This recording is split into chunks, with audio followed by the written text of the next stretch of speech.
Brothers శ్రావణ వేడుకలు అన్ని రకాల వస్త్రాలు శ్రావణంలో కూడా ఆషాఢం ధరలకే అమ్మకం.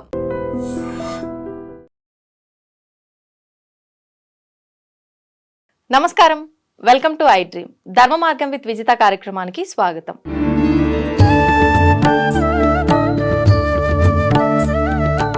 ప్రభుజీ, ఇప్పుడు ప్రభుపాదుల వారు కృష్ణ తత్వం గురించి అందరికీ వివరిస్తూ కృష్ణ భక్తిని విశ్వవ్యాప్తం చేస్తున్నారు.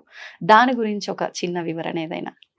సో ప్రభుపాదుల వారు చిన్నప్పటి నుండి కృష్ణ భక్తుడే. ఆయన యాక్చువల్గా కృష్ణుడి యొక్క ఏమన్నాలంటే క్లోజ్ అసోసియేట్ మాట, భగవంతుడి యొక్క అనునూయుడు. ఆయన స్వయంగా దిగి వచ్చాడు. సో చిన్నప్పటి నుండి కూడా చూస్తాం అన్నమాట ఆయనలో ఆ కృష్ణతత్వం అనేది, ఆ భక్తి అనేది చాలా గాఢంగా ఆయనలో కనిపిస్తుంది అన్నమాట. 8 ఏళ్ల వయసులోనే ఒక పెద్ద రథయాత్రను ఆర్గనైజ్ చేస్తారు ప్రభుపాదుల వారు. చిన్నప్పుడు ఇంకా 1 year కూడా ఉండదు, మేబీ 2 years అంటే జస్ట్ నించున్నాడు అంతే. అప్పుడు సంకీర్తనలో పాల్గొంటూ ఆయన కూడా అట్లాంటి వృత్తాంతాలన్నీ కూడా ఆయన బయోగ్రఫీలో ఉన్నాయన్నమాట. సో ఆ రకంగా చిన్నప్పటి నుండి కూడా ఎంతో గొప్ప కృష్ణ భక్తిని చూపించే ఆయన ఈ బ్రహ్మ మధ్వ గౌడీయ సంప్రదాయంలో వస్తున్న ఒక ఆచార్యులను కలిశారు.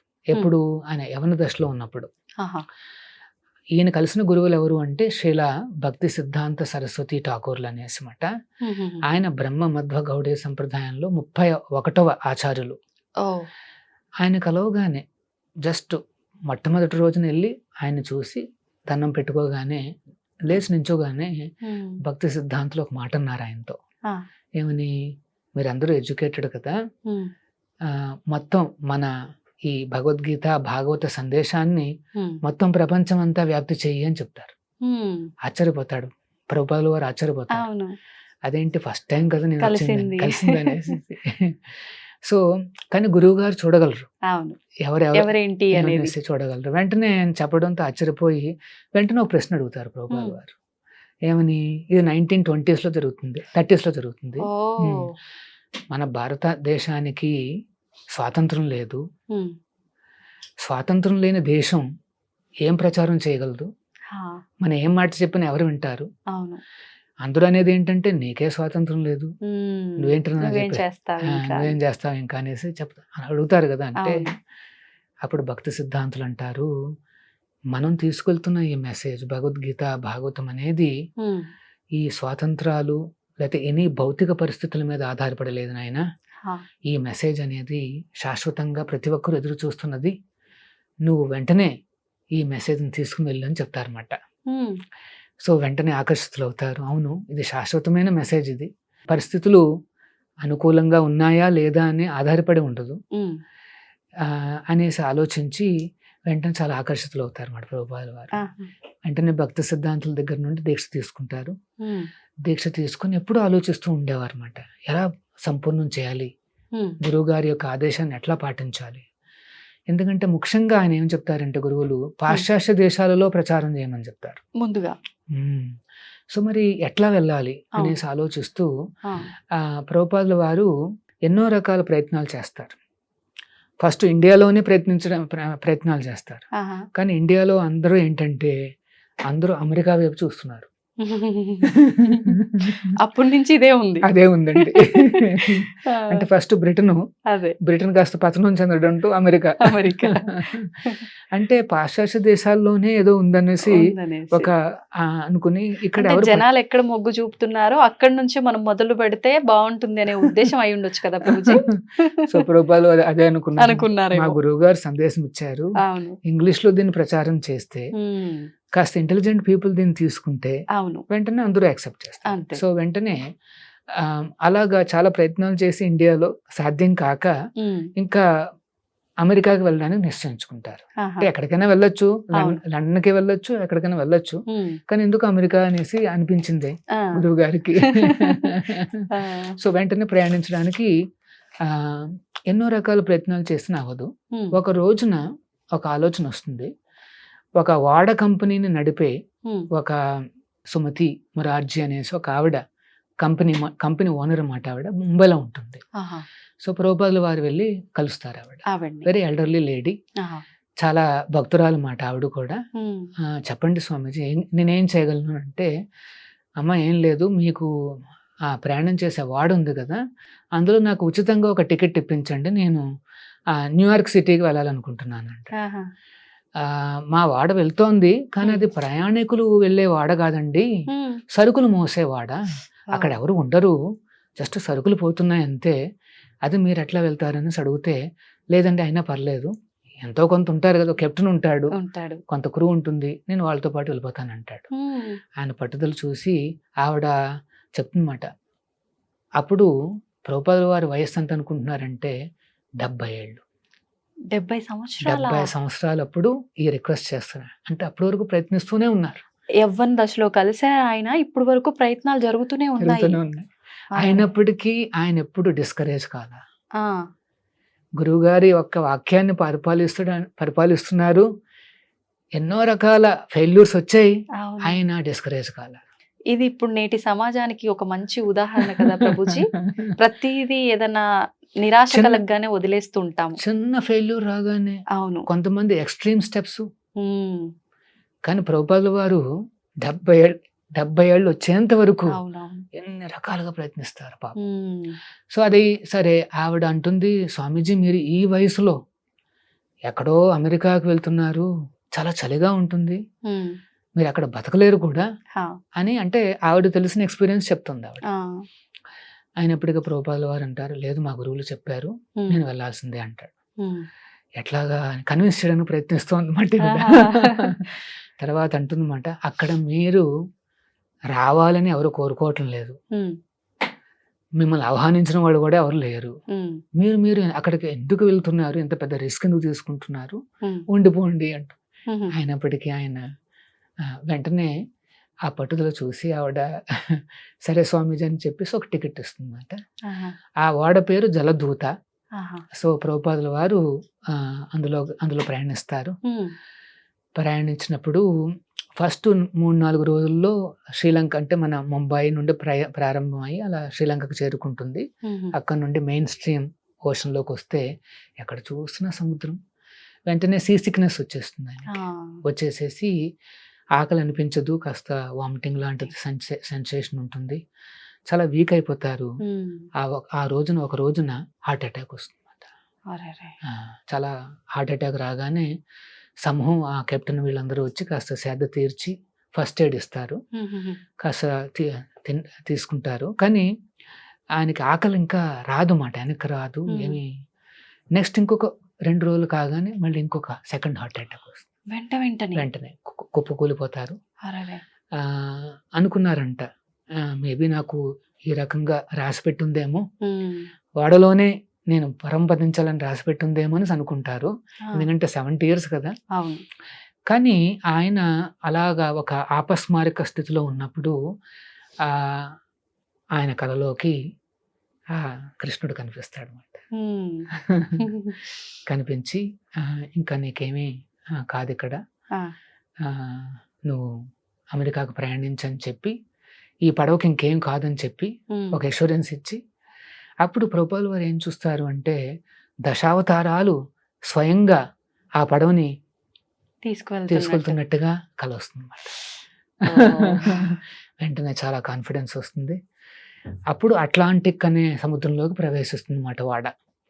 కెప్టెన్ అంటాడు, అట్లాంటిక్ చాలా భయానకంగా ఉంటుంది స్వామీజీ, మీకు మరి ఏమవుతుందో అనేది భయంగా ఆయన అప్పుడు ప్రభుపాదుల వారు అంటారు, ఏం కాదు, ఆల్రెడీ కృష్ణ భగవానుడే చెప్పేశారు. అసలు చాలా స్మూత్ గా వారు ఫస్ట్ బోస్టన్ చేరుకుంటారు, ఆ తర్వాత న్యూయార్క్ సిటీకి చేరుకుంటారు అన్నమాట. చేరుకుని దిగుతున్నప్పుడు స్వామీజీ చేతిలో 5 ట్రంక్ బాక్సులు ఉంటాయి, అవన్నీ భాగవతం పుస్తకాలు, ఆయన చెందింది ఇంకొక చిన్న బ్యాగు, 40 రూపాయలు చేతిలో ఉన్నాయి, 70 ఏళ్ల వయసు, ఎవరూ లేరు సహాయానికి. అలా దిగుతూ ఉన్నప్పుడు ఆ కెప్టెన్ పేరు పాండే. పాండే గారు, నా దగ్గర $1 లేదు, నా దగ్గర కొన్ని పుస్తకాలు ఉన్నాయి, నేను ఒక సెట్ ఇస్తాను మీకు, మీరు పుస్తకాలు తీసుకుని మీకు అంత తోస్తే అంత డబ్బులు ఇవ్వండి అని అడుగుతారు. సో ఆ రకంగా ప్రభుపాదుల వారు ఆ డబ్బు తీసుకుని దాంతో పెద్ద పెద్ద ఏరియాస్ లో ఉండడానికి లేదు, ఒక చిన్న బస్తీలో అక్కడ ఏమంటారంటే లోవర్ ఈస్ట్ సైడ్ అనేసి ఒక ప్లేస్ మాట న్యూయార్క్ సిటీలో, అక్కడ ఒక చిన్న బస్తీలో ఆయన ఒక అమెరికన్ యంగ్స్టర్ ఎవరో ఉంటారు, ఆయనతో రూమ్ షేర్ తీసుకుంటారు. ఎందుకంటే ఓన్ గా రూమ్ తీసుకోవాలంటే లేదు, డబ్బులు లేవు. వాడేమో డ్రగ్ అడిక్ట్. ఒక రోజున స్వామీజీని హాని చేయడానికి వస్తాడనమాట. వెంటనే ఇంకా అక్కడి నుండి స్వామీజీ హుటాహుటిన స్టెప్స్ దిగిపోయి బయటకు వచ్చేయాల్సి వస్తుంది. అట్లాగా ప్రయాణమైన ప్రభుపాదుల వారు అంటే స్టోరీ అక్కడ కాస్త కట్ చేస్తే 11 సంవత్సరాల తర్వాత చూస్తే ఆయన 108 దేవస్థానాలు మొత్తం అన్ని ఖండాల్లోనూ స్థాపించారు. 10,000 మంది శిష్యుల్ని శిష్యరికం ఇస్తారు అన్నమాట. ఆ 10,000 మందిలో మ్యాక్సిమం ఎవరు అంటే అక్కడ లోకల్ గా ఉండేవాళ్ళు. అమెరికాలోను యూరోపియన్ కంట్రీస్ లో ఉండే చాలా మంది క్రిస్టియన్స్, ముస్లిమ్స్, జూస్, బుద్ధిస్టులు అట్లాంటి వాళ్ళు, మరియు ఇండియాలో కూడా చాలా మంది శిష్యరికం తీసుకున్నారన్నమాట. సో వారికి ఆ రకంగా శిష్యరికం ప్రసాదించే, ఆ కాలంలో వాట్సాప్లు లేవు, మనం గ్రూపులు పెట్టలేము, ఒక లెక్చర్ ఇస్తే అందరికి చేరిపోతుందన్న అట్లాంటి ఏమీ లేవండి. సో అట్లాంటి తరుణంలో కూడా ప్రభుపాదుల వారు వేలాది లెటర్స్ స్వయంగా ఆయన రాసి తన శిష్యులకు డైరెక్షన్ ఇచ్చేవారు అన్నమాట. నువ్వు ఇట్లా చేయి అట్లా, ఎందుకంటే గురువు అంటే శిష్యుడి యొక్క సమస్యలను అర్థం చేసుకుని సొల్యూషన్స్ ఇవ్వాలి. సో ప్రభుపాదుల వారికి లెటర్స్ రాసేవారు అన్నమాట శిష్యులు, నాకు ఈ సమస్య ఉంది ఆ సమస్య ఉంది అంటే అప్పుడు ప్రభుపాదుల వారే స్వయంగా ఆన్సర్స్ రాసి పంపించేవారు అన్నమాట. అంతేకాదు 80 పుస్తకాలు రాశారు కృష్ణుడి మీద. అంత పెద్ద ఆర్గనైజేషన్ 10,000 మందిని మేనేజ్ చేస్తూ పెద్ద పెద్ద అన్ని రకాల ఏమంటారు ఈ ప్రపంచంలో అన్ని రకాలను హ్యాండిల్ చేస్తూ ప్లస్ 80 పుస్తకాలు రాస్తూ. మామూలు మాటల 80 పుస్తకాలు అంటే ఆయన ఏం చేసేవారు అంటే రాత్రిపూట 2 గంటలు పడుకుని 1 AM 1 గంటకు లేచిపోయేవారు. 4:30 వరకు ఆయన డిక్టాఫోన్లో ఆ భగవద్గీతను తీసుకుని వ్యాఖ్యానాలు చెప్పేవారు అన్నమాట. శ్రీకృష్ణుడు ఈ రకంగా చెప్తున్నారు, తాం స్థితిక్షస్వ భారత, చాలా ఓపికగా ఉండాలి, టాలరెన్స్ ఉండాలి అనేసి ఆయన అన్ని అలా డిక్టేట్ చేస్తే ఆ డిక్టాఫోన్ విని కొంతమంది శిష్యులు టైప్ చేసి ఆ పుస్తకాన్ని తయారు చేసి ఆయనకు చూపించి ఆ తర్వాత దాన్ని ప్రచారం చేశారు. ఆ రకంగా 80 పుస్తకాలు చేశారు, ఎన్నో లెక్చర్స్ ఇచ్చారు. ఇంకా అసాధారణం అన్నమాట, ఒక సామాన్య మానవుడికి సాధ్యం కాదు. సో ఆ రకంగా కృష్ణుణ్ణి, కృష్ణ తత్వాన్ని, హరే కృష్ణను, ఇంకొక విశేషం లక్ష్మీ నరసింహ ఆరాధనను అన్ని ఖండాలలోకి, అన్ని గుమ్మాలలోకి తీసుకువెళ్ళాడు. ప్రత్యేకించి ఇప్పుడు అంటే స్వామివారి అవతారాలలో ఎన్నో అవతారాలు, లక్ష్మీ నరసింహ అవతారాన్ని ఎందుకు ఎక్కువగా ప్రభుపాదులు గారు మాట్లాడడం జరిగింది? సో 65లో ఆయన ప్రయాణిస్తున్నారు, అలాగే 66లో చేరుకున్న తర్వాత 67లో అంటే అప్పటికి ఇంకా ఎంతో మంది లేరు శిష్యులు, ఒక 4-5 దగ్గరకు వచ్చారు. ఆ తరుణంలో ఇంకొక హార్ట్ అటాక్ వస్తుంది. చూడండి ఆ ఏజ్ చూడండి. సో వచ్చినప్పుడు వీళ్ళకేం తెలీదు, ఎందుకంటే గురువు అంటే ఎట్లా చూసుకోవాలి వీళ్ళకేం ఐడియా లేదు. హాస్పిటల్కి తీసుకెళ్ళాలా తీసుకెళ్ళకూడదా, వాళ్ళు గుణించుకుని మేము హాస్పిటల్కి తీసుకువెళ్దామనేసి అనుకుంటారు అన్నమాట. అనుకుంటే అప్పుడు ప్రభుపాదుల వారు అంటే కాస్త ఆ స్పృహ ఇంకా ఉంది, ఆయన ఏం చెప్తారంటే వద్దు, నన్ను హాస్పిటల్కి తీసుకెళ్ళొద్దు, నేను మీకు ఒక మంత్రం చెప్తాను, ఆ మంత్రాన్ని మీరు ఉచ్చరించండి, అప్పుడు 2 దేవస్థానాలు ఉంటాయి, అక్కడ ఇక్కడ అందరూ కూడా ఉచ్చరించండి అని చెప్పి నరసింహస్వామి వారి యొక్క మంత్రాన్ని ప్రసాదిస్తారు అన్నమాట. అప్పటి వరకు వారికి కృష్ణుడు అంటేనే తెలుసు, ఇప్పుడు నరసింహ అంటే వాళ్ళకి ఐడియా లేదు. సో ప్రభుపాదుల వారు చెప్తారన్నమాట, ఈ లక్ష్మీ నరసింహ, ప్రహ్లాద నరసింహ ఆయన కూడా విష్ణు అవతారమే, తర్వాత భక్తుల్ని రక్షించే భావనలో ఉంటాడు నరసింహ, ఎప్పుడు భక్తుల్ని రక్షించే, ఎందుకంటే ప్రహ్లాదుని రక్షించడానికి వచ్చాడు. సో నన్ను రక్షించమని కోరుకోండి, అబ్బబ్బా. నా గురువు గారు వచ్చిన పని ఇంకా పూర్తి కాలేదు, పూర్తి కాలేదు. మీరు పర్మిషన్ ఇస్తే పూర్తి అవుతుంది అనేసి కోరుకోమని చెప్తాడు అనమాట. ఆహాహా. సో ఆ రకంగా వాళ్ళు ప్రార్థనలు చేస్తారు. ఓకే. రూపాయల వారు ఖచ్చితంగా రికవర్ అవుతారు. ఉమ్. సో ఇంత ఘనంగా హరే కృష్ణ అన్ని చోట్ల ప్రచారం అయింది అంటే ఉమ్. అది ఆ లక్ష్మీ నరసింహస్వామి అనుగ్రహం.